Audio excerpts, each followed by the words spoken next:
The FDA recently created a regulation requiring U.S. mammogram providers to directly inform women about the density of their breast tissue. For some patients, this might warrant additional breast screenings. What do you need to know about this change? Researchers have found that having more dense tissue, especially extremely dense breast tissue, puts you at moderately increased risk of developing breast cancer in the future.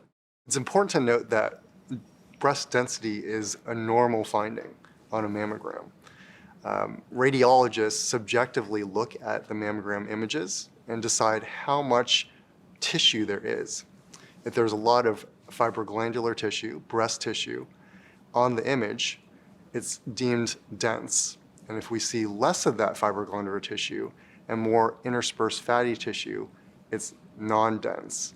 There are 4 different categories that radiologists use to describe breast density on a mammogram. And it ranges from almost entirely fatty to extremely dense. What's important to note is that half of women are categorized as having dense breasts just by the nature of these categories.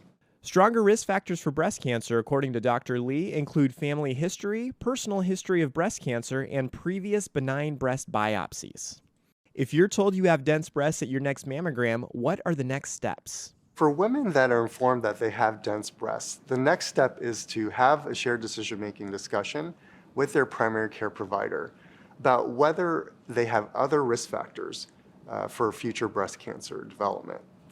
If they do, based on the standard risk calculators or risk models available to physicians and patients, they can decide together whether they want to add supplemental screening ultrasound or MRI to their screening regimen.